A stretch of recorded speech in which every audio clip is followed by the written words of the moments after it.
Welcome to This Just In, the show bringing you the latest advancements in healthcare, strategy, innovation, and public policy. And now, for the fastest voice in healthcare, here's your host, Justin Barnes.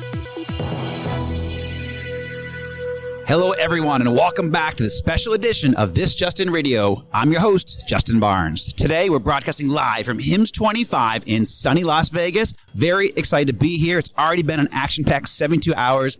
The HIMSS annual conference is always a centerpiece of my annual schedule, and this happens to be my 25th HIMSS annual conference and my 11th year broadcasting from the annual conference. I feel very fortunate to be able to broadcast annually from HIMSS.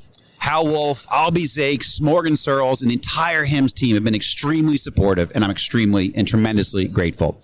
Also, I can make a special note of thanks to Roberta Mullen, Greg Masters, Carol Flagg, and the entire Healthcare Now radio team for their tremendous support and managing the demands of my HIMSS broadcasts annually and the recordings. Also, I'm eternally grateful to all of my hundreds of guests throughout the years, and certainly to all of my loyal listeners. We owe all of this show's success to you, and we still are so honored to have won the Sway Health 2024 Healthcare Podcast of the Year award that never gets old, but rather challenges us to get better every day with every broadcast and every conference. Which leads us to today. This is the start of 3 days, 5 shows, and over 40 guests here in Las Vegas for HIMSS25. We have our best lineup yet of CEOs, CIOs, CTOs, care providers, researchers, policy leaders, and visionaries joining the show. As many of you know, my goal for broadcasting live each year from these key conferences is to create an information medium that shares best practices, key strategies, and actionable intelligence from the industry's leading sources and experts. My objective, along with all my guests here, will be to offer tactics and strategies to not only survive, but to thrive as you navigate your hospital, your physician practice, your company, or even your family through all these changes occurring across healthcare today. There is more opportunity than ever before for all of us to thrive, but we must understand how healthcare is evolving, how policy and reimbursement is shifting, and where best practices and innovation can support our efforts. I hope you glean all of this over the next few days. That's at least my goal. Welcome back to This Just In Radio Show, broadcasting live from HIMSS25 in sunny Las Vegas. I'm very excited to introduce my next guest and great friend of the show, Tony Nunes, Senior Manager, Healthcare and Life Sciences with AMD. Welcome back to the show, my good friend. I am so happy to be here. I couldn't be happier if I were twins. I love it, and thank you. I know we're on the tail end of the conference. I'm sure it's been an amazing few days, but nothing confidential, but please tell me how it's been the last couple of days for you. My feet hurt really bad. I can imagine. I know. We get 14, 15, 16, 17,000 steps a day. Yeah. And I see you're hustling around here, having great meetings, having a good time. I'm torn between two emotions, just elation and pain. Yeah. And pain. And pain. Elation and pain. And pain. Let's talk about the elation side of this, because I'm actually, that'd be a better subject for the radio show. Much better. You got it. Here's what I see, because we were together a few weeks ago at Vive. You got it. And that trend that I saw there is just stronger here. Yep. And that's this. AI is finally becoming real. Mm-hmm. And what I mean by that is people who are outside of the tech business maybe would find this surprising that the hype cycle accrues to even institutions like hospitals and institutions of higher learning are susceptible to hype. And certainly the hype around AI is no exception to that. So for 2 years, we've teased out tools, we've teased out prospects of what this could be, and people are loving it. Yeah. Making it real, though, is a different matter. And you have complications now from 2 different angles. How do I pay for it? How do I implement it? Yeah. So the how do I pay for it is the most tangible manifestation of what they have to deal with. Yep. So the grant system that most institutions have been relying on to be able to fund projects, it's incurring some challenges at the moment. Mm-hmm. I don't think these will be permanent. In fact, I don't even think these will be long-term. Yep. But at the moment, they are. So the alternative here is to look at where can I extract savings to actually implement some of this stuff, because you have to. Because as a nation, we've made the determination that we have to be number the leaders in AI, and that's across all industries and healthcare especially. So, how can I do this properly? Well, start and I'll shameless plug for AMD. Please. Our plug is the foundation for digital health adoption, which is ultimately what AI is going to be about. Yes. So creating the savings out of what's in the data center, creating the savings in performance and energy usage and licensing costs. But that implies an exercise that goes along with it, and that's looking at the condition of your data. So most healthcare institutions have 3 decades worth of data, right, that they've accumulated, that they've never gotten rid of for a host of reasons. Okay. That data is not necessarily usable for AI. Right. But in the process of modernizing your data center, you got to go through that exercise. Let's take PACS, medical imaging, as an example. I spent many years just assuming that what came out of an MRI or a CT scan is how it's supposed to look. But that, in fact, is not the case. There's all sorts of dimensionality that comes in with information that's kind of different from one to another. And that makes it very, very difficult to be useful in AI if you're trying to create personalized medicine. If you're trying to incorporate the PACS information with the structured database information from the EMR, it's not easy to do. What's happening now is that they're seriously looking at that data because it is an asset that you can go and extract value from. Absolutely. Cleaning it up, and that becomes part of this exercise as you're adopting AI. So in effect, this is the principle of being able to start structuring everything properly, which you should have been doing all along, but weren't. And now you do. And this is going to create the foundation for something that's going to be, in my mind, spectacular for patient care, for just streamlining the overall workload and giving clinicians tools to be able to do their job better. That was long. No, I love it because also it's a consistent theme, and almost all my guests have talked about how we have to become more efficient. We have to do more with less moving forward. Budgets are going to shrink a little bit, but you're talking about modernizing the data center, modernizing, and using the data that you have, and creating and putting it in a structured way. And that's also where you bring out the promise of AI. So exactly, you can't just bring in ChatGPT and tell me how to do my taxes, or tell me why my knee is bothering me. That's just not going to work. There's a whole lot of steps between nirvana and where you're at to get to that. So you can spend all the money you want on GPUs, it isn't going to help you. And in fact, that is exactly what happened last 2 years. The thought was, if I just bring in some more graphical processor units, that'll solve the problem. Well, most of the time they're not being used. They have a 30% utilization, and you've spent a whole lot of resources in putting them in. This is a much more mature approach, a much more grown-up approach to how to actually structure the foundations to make it possible. Love it. So what are some of your goals? I mean, we're on the tail end of HIMSS. So what were some of your goals for being here in Las Vegas, and what else do you hope to achieve on the way out? I mean, last year was the first year we were here. AMD is the strongest engineering entity around chip manufacturing and processors. But we didn't really have an industry focus, which is why I was brought on in the first place, was to help create one for healthcare. And so last year was the first time we were here. People didn't know who we were. I met you last year, Yeah, and didn't really understand what the point was. That is not the case this year. This year, between our OEM partners, between customers, we're seeing unbelievable traffic in the span of 12 months. So that was our personal goal, to be able to extend that branding and capitalize it for next year even further. Because now it's not just a question of just having a faster processor. It's how can I leverage this for modernization, and how can I actually acquire AI? Now it's going to be real. So, I mean, even for a second, because you and I are also close friends, we work together on and off. You grew over the past year. You went from how many named accounts? Like 2 named accounts initially, now to over 100. We're well over 100 in 12 months. In 12 months, 2 to 100, well over 100. But that's the trend with AMD as a whole, right? So 5 years ago, we had 0 penetration in the data center because our friends at Intel just simply dominated that space. In 5-6 years, we've gone from 0% to 80% penetration in the public cloud. So if anybody's using AWS or Azure or Oracle, guess what? 80% of everything you've got on there is on AMD already because of the performance superiority that we have. Overall, in data centers, we're at close to 40%, and I guarantee you we'll be at 50% in 18 to 24 months. Congratulations. I love it. So, looking into the proverbial crystal ball, what do you see as a strategy or trend that we must be ready to navigate in 2 to 3 years from now? Okay. This is where it starts to get interesting. So different things have been working independently that you're going to see the convergence on.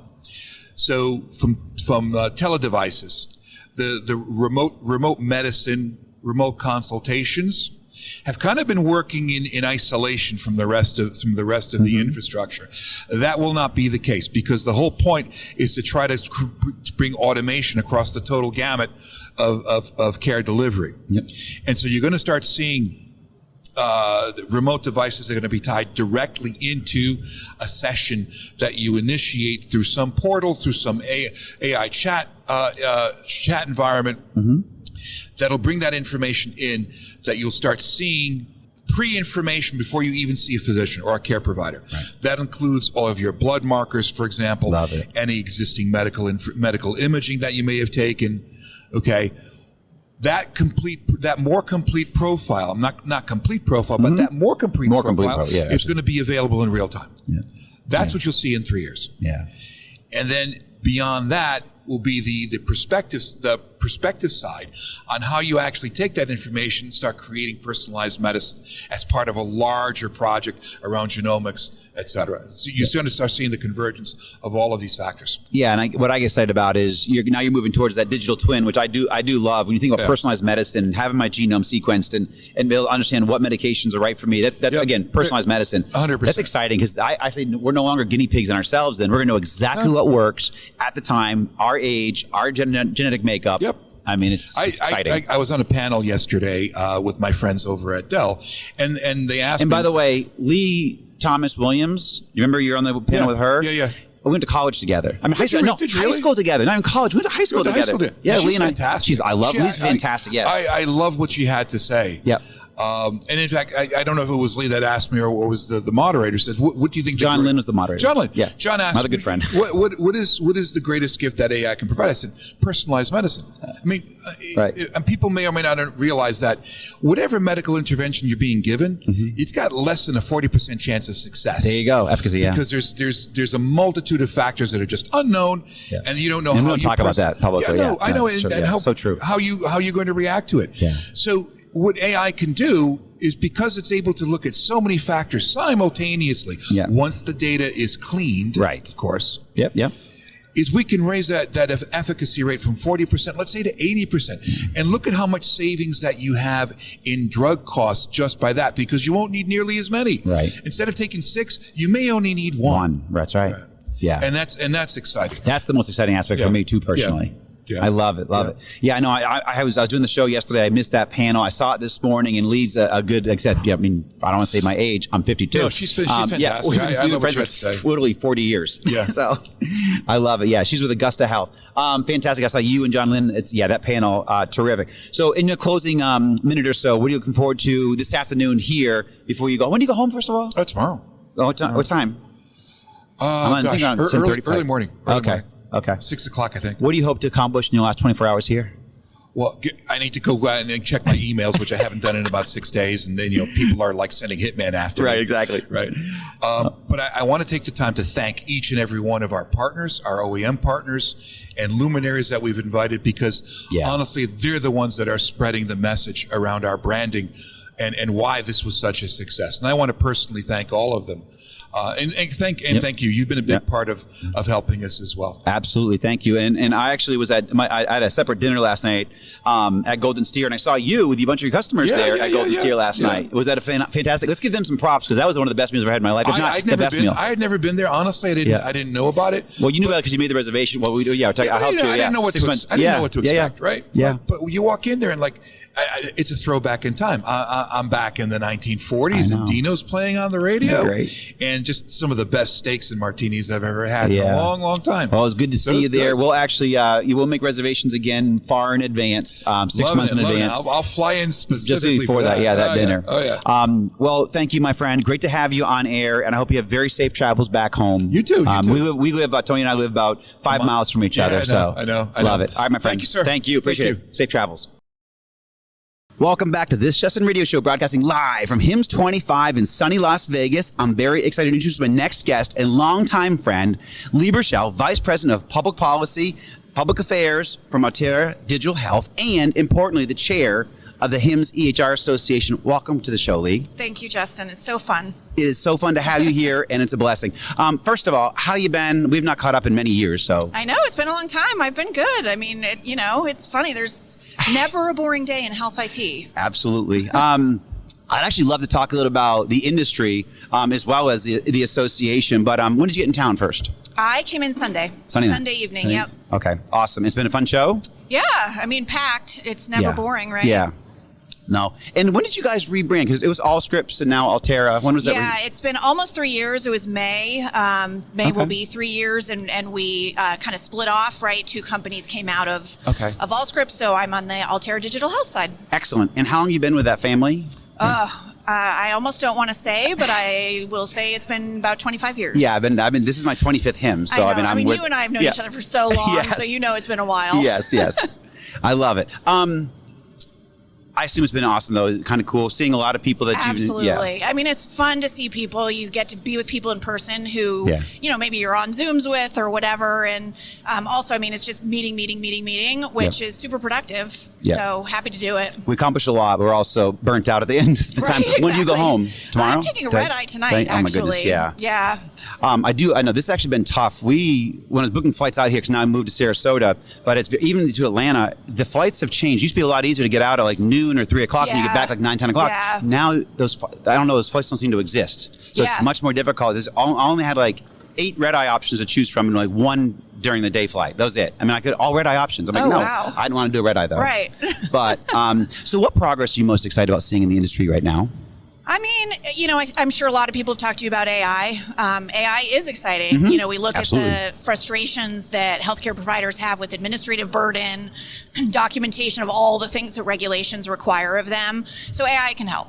Very excited. But as someone like you who has been in the industry for a long time, I'm also just really excited about kind of realizing all the stuff we were talking about 20 years ago. Right. I remember having conversations with doctors. What is an EHR, right? And then a couple years later, having conversations with congressional staffers as they were starting to weigh, legislation. Yeah.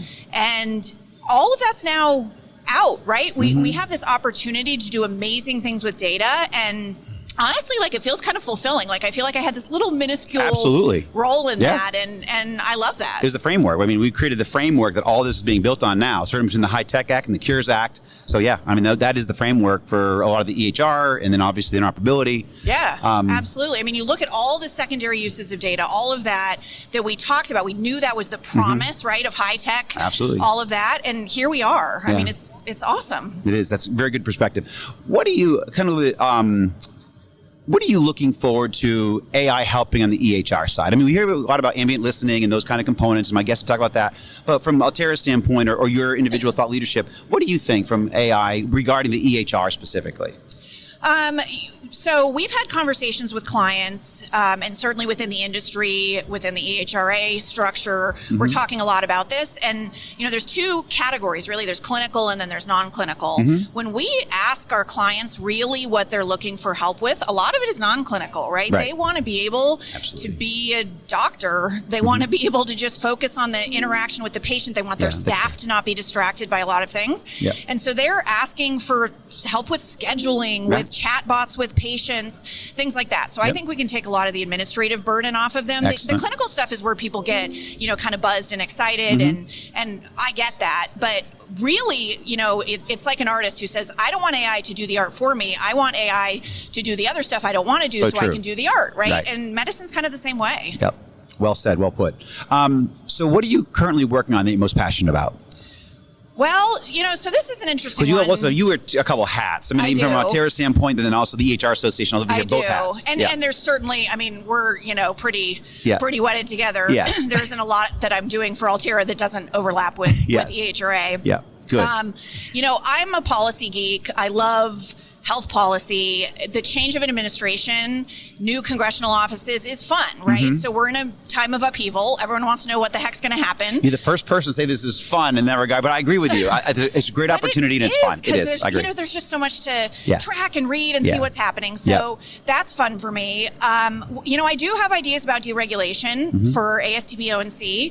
EHRA does. Great. Things that, are in certification that really aren't adding a lot of value. So we do have deregulatory ideas, but I am pretty passionate about the need for us to still have ASTP, ONC Excellent. to really keep us moving on interoperability in particular, right? We've all been doing this for a while. Interoperability is not where it can be. Absolutely We've seen true. Huge progress. Yes. But it's not where it can be. Correct. We need That's right. a regulator to keep that standards promulgation going, to keep all of us moving down the track in the same way. Totally agree. And I will tell you what concerns me is the risk that if there were a really extreme deregulatory movement at the federal level, Right. the states are going to step in. Right. And we're going to end up with chaos. patchwork. Seriously, chaos Yeah, is the we right don't- word. that's right. That freaks me out. Yes, So I'm very fair. definitely passionate about, we still need them. We do. We still need their coordinator role as well, Right. right? Yep. Because FDA, CDC, even the like DEA, VA, it's not just HHS. People Right. are doing a lot with health IT. Right. And so we need someone to be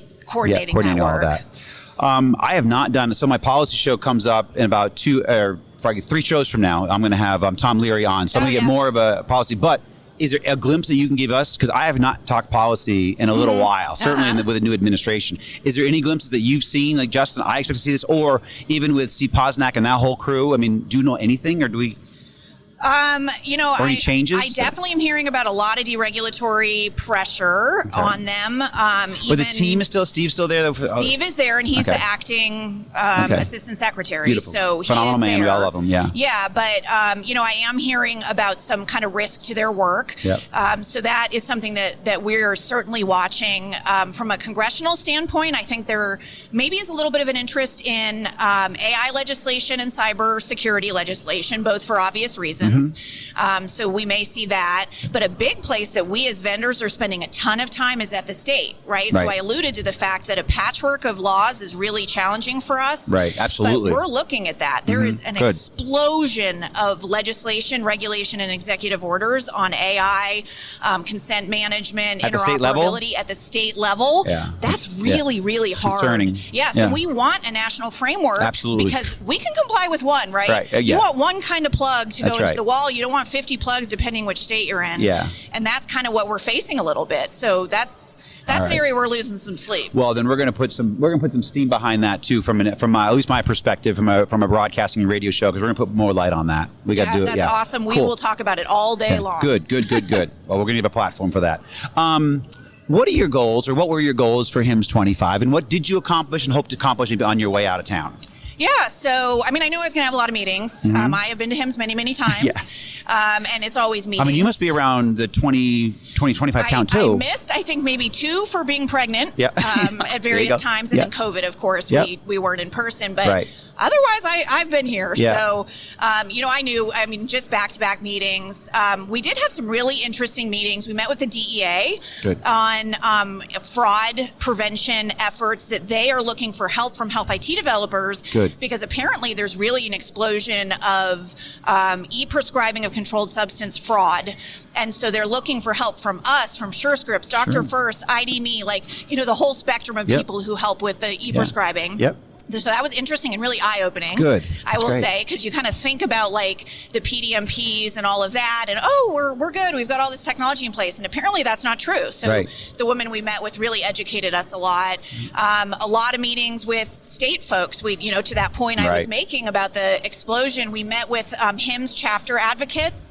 To talk to them about, what are you seeing in your states? How can we work together to try to influence that? We met with the NCSL, the National Conference of State Legislators, to learn what they do in research to help the state legislators as they're coming up with bills. So you can hear from me that it's really a priority for us, that kind of state thing. So a lot of good meetings there. Well, I'm hoping HIMSS can then be a good, because the HIMSS has those chapters. They can be a good conduit for creating some standards, or making sure we don't get too far off the rails there from a federal standard standpoint. I think there's a lot of room for collaboration, and the chapters really can be boots on the ground in a way that, us as vendors who, there's one of me, right? They can really help.